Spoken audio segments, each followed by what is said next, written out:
man barar ke information makama ne kon pin kata security ka kata nan lat kanetin kon chal ke jikko aruna ma chal ka sel pakir ma yadi chike me chabarar tiang ka war ka kon nyana makama nangena ka rodun kel ka kwachia ka ne kon lago chabage dien chaga shawon manano go de yona ka ka telephone ba chabage dien chelat nangana me ka rodun kel ne te ke de mi chi gen ka mela kala la we gen che ben nan ka je ka ngada ka nan ka je ka re lo ka tiang wate ka panya tiang awache chop te ka panya kwala barar ka kuidun yen ga da kon chal ka ga lo ka especially ga da kon to jo yer tin kono we na ka balnyal kana mor nya biela la mor nya tana do kon te ka bar mai kana ne to kon to kui panya ngamane lar yen dia la rogo de yen ga kon tin kon chal ka ga ra arti chi bende ka nong dame de ka nong dame kon te me jen we ke we chi ka me chane lingo go gan ma yom ka rol kana en kuma salpakir ma ya dit chagat ke chakalwel ka gat kon nore plus gatat kaneti no wato linga na che linga je wa ka gatat to te kon e do kamela kal ko tanke de kon e chuwa ka lil kwa ngola ka tin gatat te kon e cha na nga wur mi chal ke wulo inte wulil kwa ngola ka lil kwa ngola de cha bandar ka jo ka kuma we je na ba ye rep ke de ala wo ka tin woni mi ne te kon e cha kula ba pin te sha ban te ado gen ba dor ba lo ga ma kan chi dong ba kui ma ka lo bu ye kan ka kana ko ne cha no pula ga ngot tot according right na ne chelen kan e ko ne cha mi si cha no kan wa kan nin ka ka panyang tiang la ra ne dia lo ko ne chal ka ga bor char la ra ka ler ka kan pan ke na ne da ma ba na ka wat wo kui kon ma beto ka ta na we ka bento ko ye la ler ko me chang bi wat ba kan la wo shi je na ba no na ko ngai ko ne we cha ne ta ka ayo cha yat pin yen tiang wat kan ayo cha kam den chanan mulo go jen panken mi chakan tele mi chika ngaka dong chika chop ka wat dong cha ne ke no kon cha ka mo ke ba ka ba ke ne ta ka wat ne ta ka yot de cha na ling tiang go jen je ka yot ko mi je ka pan ga chang dar ka yot chika chom ne pan ka tiang ba chika chop ka pan ne pan ga tiang ko this time na ta kam wat ka ne yot cha na long mulo go jen point de jo mi chika na ba lar ne de kon de pinchang ka biya ta ka ngai tin go yen ga ta kon jo yer choko na ka pe ngala ben ka biya gar de kon be du kiera la kir pe bor biya ka ba moy ka dam jenan de gorde lar kon mi dong dia ne lar mo ka cha ba kon chal ka cha ba ko ba west state ka me chia nen ka kwar chia commissioner kobo me che gwarar ka kon dia ka social media ko la barar ka ne de kon tenen en ho jen ka ne de kon jel kel ka kuma mi chal ka kuma espele ayo chi ga je nyaka ka kan cha kun ka kan e ka kan kwar kun de jen kuma dun ka ne de kon gan ka yakan kwai la yen je akoba western go chara ko nuna nani shi agu go jen poinda cha kame wen chara jo go jen shi a cha jenya kana nya ga ku no wi da ka ganga je kan lar ka je go anytime soon ba da ka ye anytime soon ba ya kam kondun tela da mabe me goro kon nan la kon cha de jela ne jale tela me goro ka cha tela kon me goro ka cha she ka de ne te kon de cha ye chenga je kan shi la mai kanyin kun so baya kam lar mi sheka gono go mo kwarwa ga gonya ko gora go biya ka ba kondun biya ka walga ka biya kunun biya ka bene da kone shi araba runo go chab dia te konde chu chan ka walga tele kuma dia ka ka chab dia te konde charo den barde ni mane te konde shi lunja o kir ko gor ko de dor ken ngal balada ken tele kuma dia ka ka lar yandi ala go chu de buje go jinni mi shi ben ka walga changa pan ka chi kuma eswele ay go changa ay go shi ben ka walga ka kiro do mane te kon anyuri la chap ala wajin tele jiri kana ida kono chalga jiwal ga lara yandi alar me sheka gona go yen chab dial ci kwara lara go yen kondon jatin ala wajen mo waya wo gor ko anta me jen we yen wo wideni lo kono wo day yen te kariya ka wo de rande da je so men ci ne ida kono chalga jita ar ci ga jen chanka yen free yen chaben go mo wa wa cho ba wa ka ba nyo go rar ko ka ba lungi ba jo wo ya gwa kwana nan la kondon ka biya konon biya wakka antilo de tele long ke kuma spele ayu kala nan la de ko wata nan te je nyu de na la pi wo cha be je ne kuma cha ko du mu chere ko me da de nan tiyan ko nan che de nyo ko go te ka bo me di de long kan pan ken de kana nan de kana te ko mo da ka te nyam ka kan jalen bare ko wo shi kuma spele che ben la kuma cha shi nyore jen wi kwan ko jen che te jo no gonter ko gonter je ne nyawo kon gonter je ne nyawo kon palle por bagan ko no gar ka ni ko no shi te la loser ne dialo kono gor ka walga ngara ken la kore chi nyen pan kor che nyen ka walga cha mai cha de ka bangwa mete kor an cha china ra de bar cha de bar bangwa mete kor ne ko me de ka te go shi amule kara bar ka wa de lar ka go te la kor mete tuo ane da kon chal ka ji kwar sel pakir mayadi so lara ka ta lo wa cha kon dang lo ante kwanteti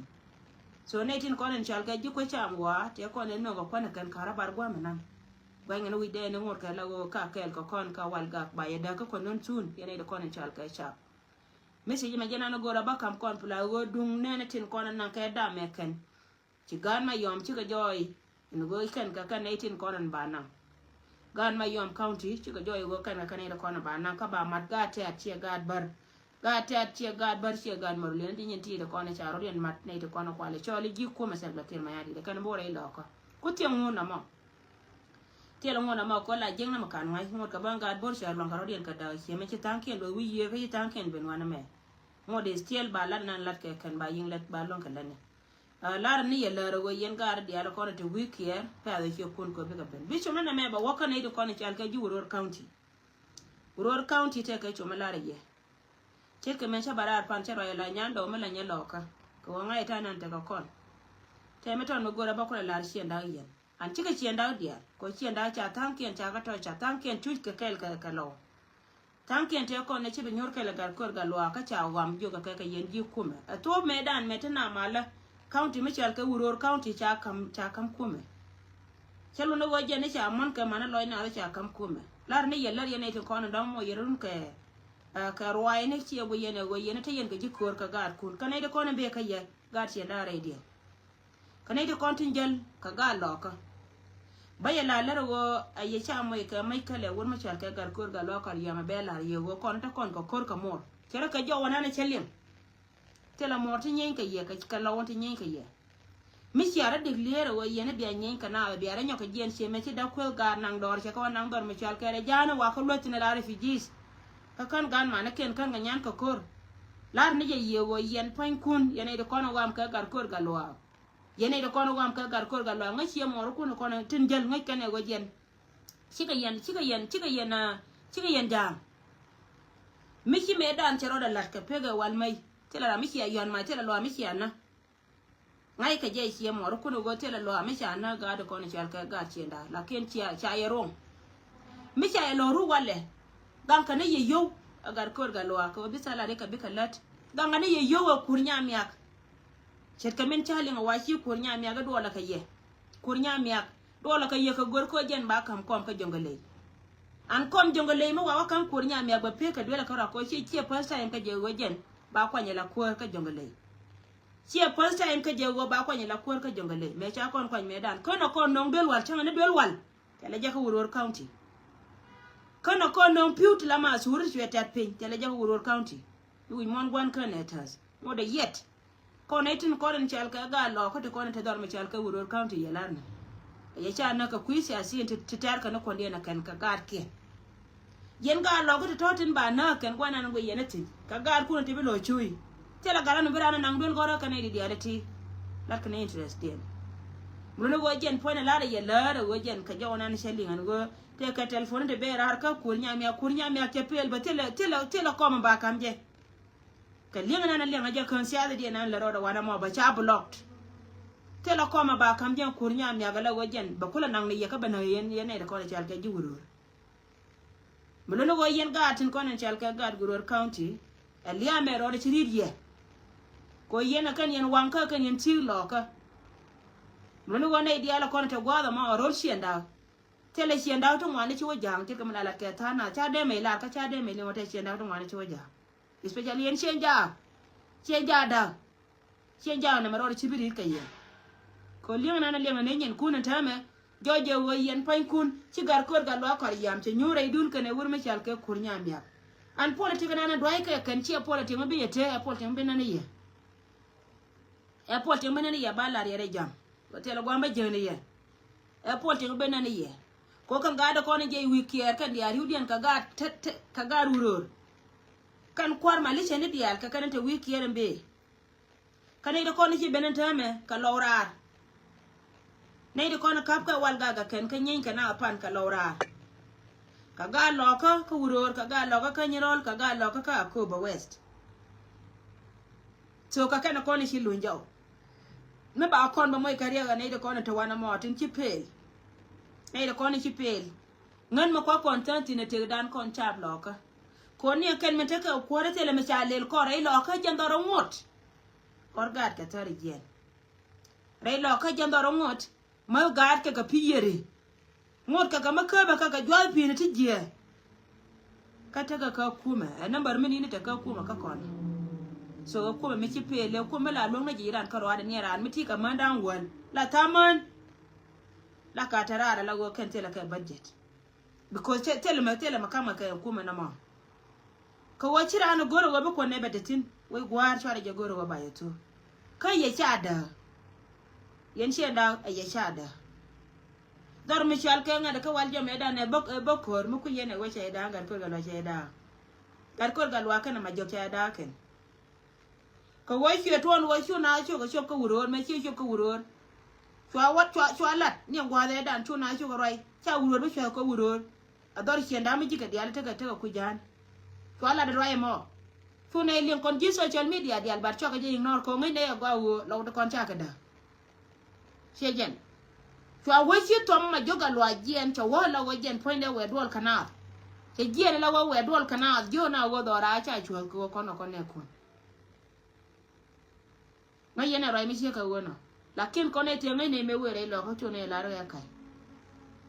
chi gar ko gal wale ne ben she dar she dan tot ke do she chwa dar she ma na me kwala daptin she pala wi lo agwan jana kan chwa no wo cha na ko wore dina me she awe bu yene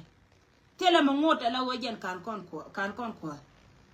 she jen la ne ye la ro wo yen chwa ko ndien ja ko jen ba ta ka table throughout ke du nun yen cha bi tele ma kam ye kam ke ye kan tele ma ba kam ye kan ne de dialata ya kai karwa da ma jawura ba kam ga bana shi bila dum dar mi shal ke jongale an che ba wax because cha blog ne kan karodi ko kan ka lawro kon te wan ba cha rodi no karodi lakini kon cha no riyo mi shi ka wona kon cha do ko to kon nyora ma ka nyora ka woke ka gat ke ko se mala ko na ka rai kon la cha ranya la cha ko te dan ga dinai kon cha na ga netin kon chal ke si asin din kon chi pel gwa mo rai me ba la ye joje no jen me la rode no ka yen shen ja mu ya ku ilane bilia be dit ka ye ba ye ko da chet ka me lat ka wor me chal ka ya ga ko betam morning sis morning so jen ba ye ko chet ka me lat ka ya ga ko ngani chi anen gor ga dia lan te me lar ka je ka no wona ne lar ka je ka no wo e yen do na to ko kien cha ne na ngani te la me chi ngana e ku me da ro ti nyi ne kan ana mila te tini wal na ka kon lo re do ara la te tini wal okay la te tini wal la ma be ka ne ke ba da ni ro de na ga lo ko ba na nga ma bi nga ba chulo wale te la ran ni ni gor sia ko gor ka je bi lo ba ro de da ka je na cha du la ke no go lo pa ke me chi ka nyan cha kon be support da ken ko gui ka ne cha na ka mo ka bo ara ka ne cha ka mo bo ko cha la re chi ne chi be mis ka rem ko Siapa dia nak cakap je macam ram rada moy ketuna macam itu, kangari. Ram rada moy ketuna macam itu. Cakap lah ni nyakan. So right me lar je yen chap dia la kono go yen gwana te yen tentari jen kono go ani chap tie me ri de chala da kwar mali chena ka nyandi. Me jowe ku mesel pe wo mi ci bena wala biya ku me da. Ko chap te lo kui. Cham mi nyoga je wanga ku me la ku me ma bagrai barande. Bi kuma na mara nyoka berai barande yen mi ci ayo goro wa biya liu abiya wo ko ci joni yaw ya ko ba tora run ja ko biya la ji tere biya te ko kuma ke biya game ka je ko ka yen cha chara game ko kuma ke chenja ya cha mai kariya ma joka ne wur mi chal ka ngada ka kana gar ko ga lo kariya ya cha mai re kan chara game ko kuma ke tele yeter ko kuma ni me che benu kuma selfa chia nyur chia ni kun yin chenja te ko ne changa nyam cheng ne ka patet abe ne ra yedi me chia nyur chia ni kun la sha tele ra me de la chia wa jang ko nyur yin chia ni kun chia yen tele ra ko tele ku mi chia jo nyur yin ka nyurun chia yen today ba me chele ni to and wa chi kuma spele yo chebere tele yeter ke kuma spele yo chara e ye cha we la to do e bia kula wa de ni kien kwa gad jana la gam kaye yen to gwel kel ba ye kula batu irun bi jang kula loy ka ala wayen ba ye kula lo kwai wada ye lar na me mà thế cái ju wana ma wo kan kana ri chu wudien che gel do ma kan wudien kan gel de ngai kan wana ran lo ka ja kai chap ka ni am bule to ne ni ngata ma la wacha la tu lo to kan bule to bi ka chan one day bule to da na ka to ma la tu lo to bi ka chan one day an tela bole bi re ka ku bi we ka ben ya ma ko bi ka tel gu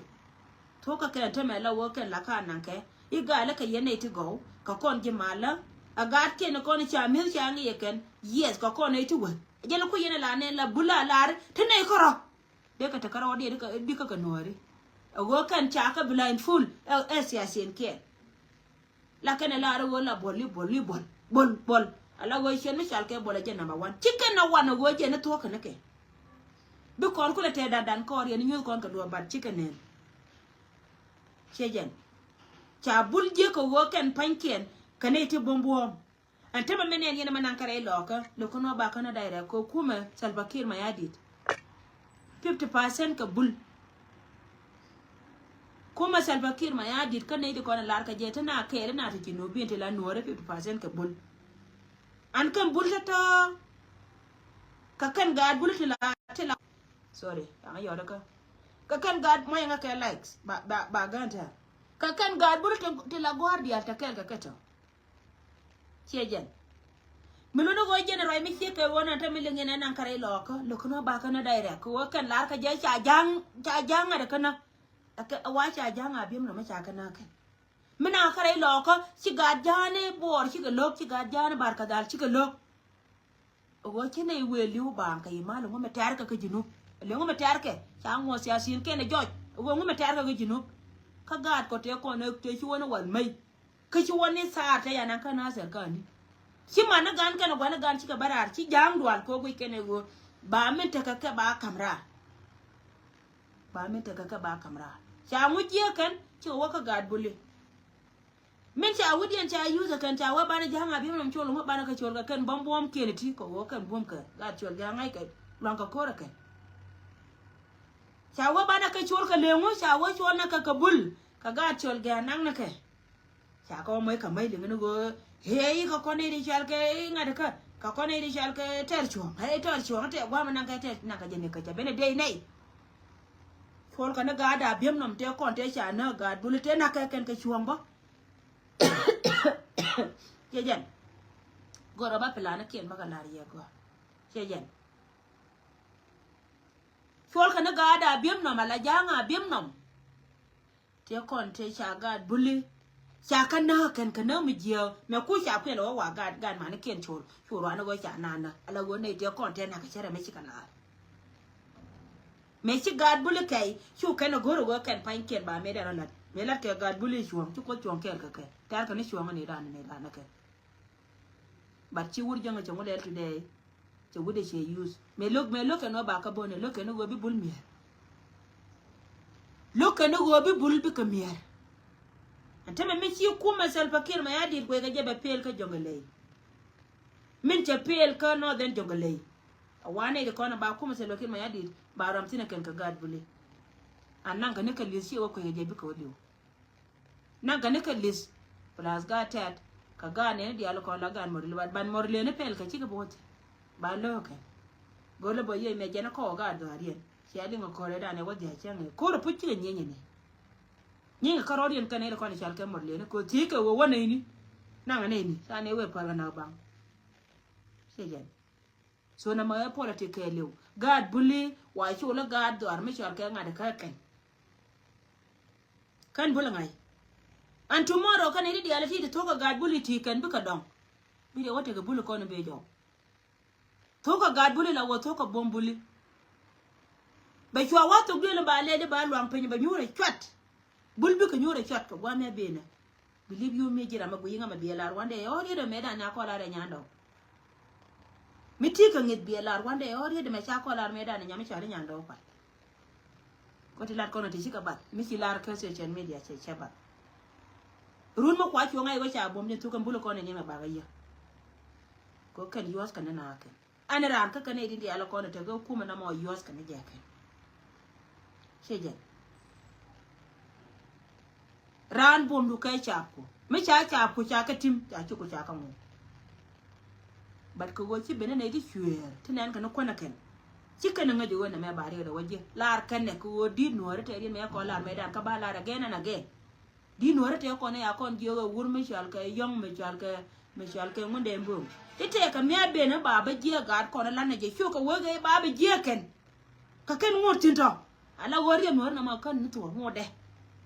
mo de re dien kan di to ko ta wana mo tela ram ken ko fight ko dor nuore tomorrow ba ko je free de ma ja ka bol to da kwai karade an cha salute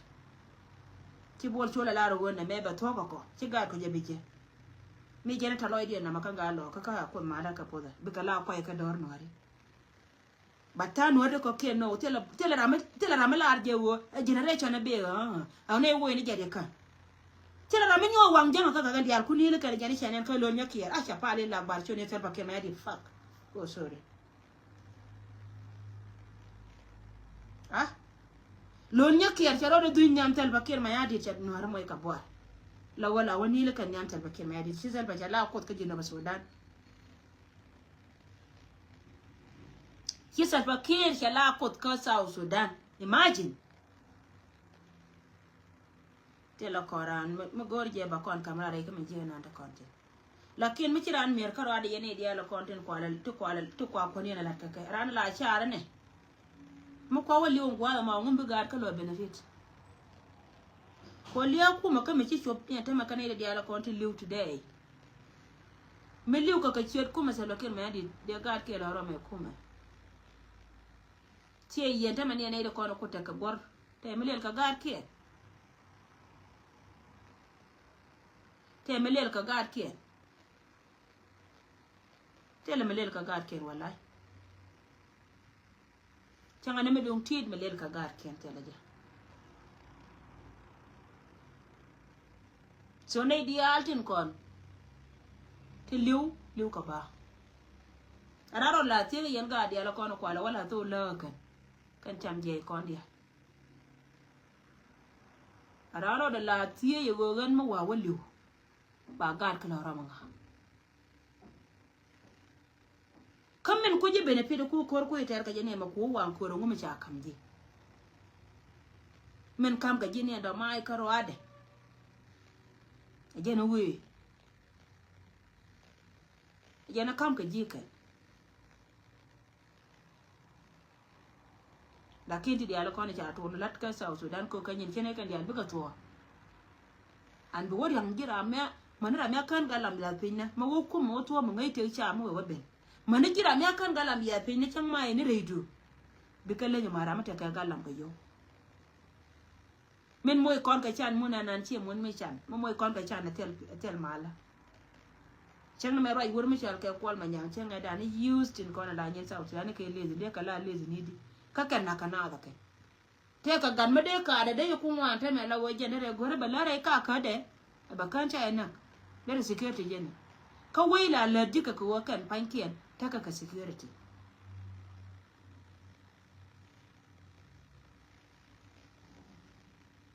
la dika ko wai te ka good security te ka ne da kwana kwa ka gan kai ne da security ka ma ka de ka par ka me shi ala ka lezi na ka sa zan shi ka lezi ne ka kan dito ko na tetina chara ga wang na ka kana mai kana ka mai kala kan so lari yendi ala ro titi aran kala le kala chara ke yen ga nuwar de ko na yayi ti yayi ga tula aran kala le kala chara ke bita la no den ba ka gan mar ka wona ma tan ga wona ma den bombo cha mi si don cha je ga ko ka ga yel ga queer ga we mai bombo Dorani wal gang men chwa ga jaga chwa nan chai chwa ko ga yen nwan malai chwa la roda ngan man wonu mo ay gwa batin ka jana yana nen gwa me cha wa raja cha gara mi chinga kwel ka do me jia cha ja gora ba loy ko la we je bia jalidi ay gwa batin akon malai ya ganga akon malai ya ganga yentin kalke ala kono ci dal nambare ci liw wal may man me waliw ka kobe yen kalke ala kono ci dal ar ko ka ca message bi chalen ulwa Charlie ngwana na lere netin kona la right ka social media la lar ka je nyando na ga na ko wote la gar ka ti hawan ko ka te la gan man ti hawan ko ni mi jen chien kan kon gonre ko ndia ani man woni an wona mar dial ka ka pron lai ka ci tanken liu ci tanken ci ga liu yen kor ko bana ma pa yaram ken na bat ci jene de rol ko ga lo ka dial ko liu ka gan mare ka ca la cha de pal akon mala ya ga ngadol la de jema la de me ko ngai jete ne ti apine la ka la de ken du mata ka Afrika ta ta ga kai za Afrika medan ce chope ko me lat kai siek lat je me lat kai gulat ka je siek nowadays ne di alparka bat kana je nyam akon mala te kel ka je chali a ona roda ngani ma no re dia ne ka panga da ma chal ka rol je kan ka yen wona bambo wona no re bum ka men ci a wotin dung mi ci ga yen wore a ci ga yen ga wore ci a saranda ka ci a ga kun pay ka ci a man kun ta ala da jeb a ci ma lene me je la ka wala je ka kwal ba ci a weno a ko gangie ne ka bentio ka panga rol je kan mani yen ga borcha so lar yata lo elom ka ba ko mala ba ya ga me ci a chop ka wal ga ngai je go wo be a chop ka padi an padi nga jene des ke de na ne je ka makal sai nga do be ben ka wat amana ne ne dia la kon je dor me chal ka nga ka kon ji wat cha ngai ke no no ri je ka wan be kor ba ditina longa ta me ye law mana na padi wan be kor ditina long a padi tia da padi yene ri chal ka law tia da padi amana yen dol ti ta ka ya kwa ne dia la kon ta ka dor me chal ka ba ma biya chan ka pa che ka me chala biya mana biya chan ka pa fara be chan ka ga da ka do jawo biya nyam yen woni dia tin kon la woni kur biya chiang biya ba clean ka nyam then be ne te kon chal ka ga du ko le be so ro me jena na balat ka jena be ka ngarar ne go ko chi aka ne kon cha ka lon ka me ja ka ne kon cha ka lon ka me ja ka cha ba ga den cha ga en go jen me chi cha lar na mo ji ja ne gi ne ta baro nyo ko le ne yo da no ba go bala lu yira ane ko mala ta kel ka ye but bullshit anya no pala me che de ma lo tele nuar ma lo tele nga nuar ma ta ka garam ga je batia ma je wo yen tem ga ni ye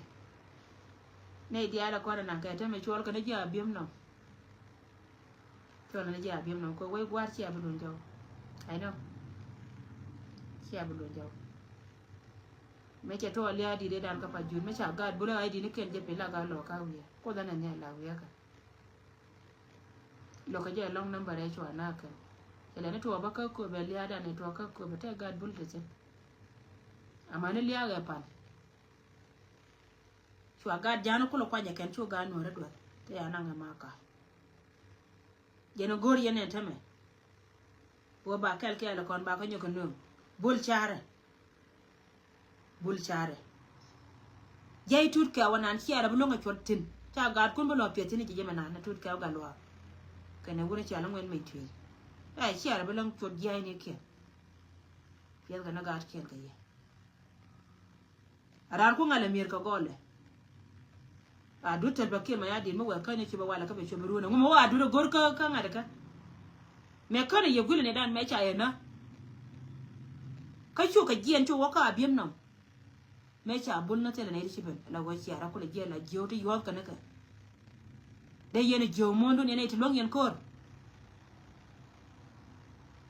de yen pel jana be ja ko jen ne ti ndo hara ko ne yen ba ja ka pel ka yen ne din bombom a bol mata changa nga ya go tele ma kam je tut ka ga lo ka ne go mu jal ka ngwen mi tui to ka ne ya che joni e charo we lo ko nga yo yeno lo ba tu ne ye lo ko da na nya la ba tu lo ba tu lo chai be pal ko bani yen ko biya ka bana bar ngode still ba yen kama waran wana me pe mina le ne wiya ka wiya la wiya kana ko ngai ka je wur jangala ne plan wur jangala ne plan ci mara ne bul fara jale no rodo ne me